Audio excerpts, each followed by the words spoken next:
கை வலிக்கும்ல இல்ல. ஒரு நாள் யசோதா மாதா வந்து பலராமன் வந்து கிருஷ்ணரோட அண்ணா 2 பேரும் விளையாடுங்கன்னு சொல்லிட்டு உள்ள கிச்சன்ல பிஸியா போயிடுறாளாம் யசோதா மாதா. ஓகேவா?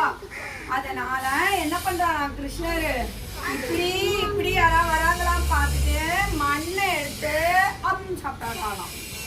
பலராமன் அண்ணா போய் அம்மா அம்மா கிருஷ்ணர் மண்ணு சாப்பிடுறாமா மண்ணு சாப்பிடுறாமா அப்படின்னு சொன்னாலாம்.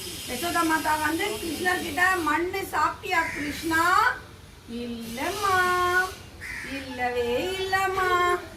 பலராமன் அண்ணா சொல்றானே மண்ணு சாப்பிட்டியா கிருஷ்ணா? இல்லம்மா, இல்லையேம்மா. இது என்ன ரைம்ஸ் மாதிரி இருக்கு? ஜானி ஜானி எஸ் பாப்பா மாதிரி இருக்கா? இல்லையேம்மா.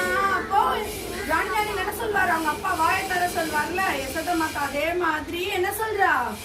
வாயை தர பார்க்கலாம் அப்படின்னு சொல்லவே வாயை திறந்தா நம்மளோட மொத்த யூனிவர்ஸ் தெரிஞ்சுச்சான். உலகம் தெரிஞ்சுதான், பிளானட்ஸ் எல்லா பிளானட்ஸும் தெரிஞ்சுதான். அது உள்ள எர்த், அது உள்ள மதுரா மதுரா இருந்துச்சா, அப்புறம் கோகுலம் இருந்துச்சா. இல்லை யசோதா மாதா கிருஷ்ணரோட வாயை பார்க்கறாளா, அதுக்குள்ள ஒரு ஃபுல்லா எல்லா இடமும் தெரிஞ்சவே யசோதா மாதாக்கு தலையே சுத்திருக்கு. பகவான் யசோதா மாதாக்கு நிறைய இன்சிடென்ட்டை காமிச்சிருக்காரு. ஆனா உடனே மறக்கடிச்சிடுவாராம். ஏன்னா யசோதா மாதா வந்து தன்னை குட்டி பாப்பாவா பார்க்கணும், பகவானா பார்க்க கூடாது.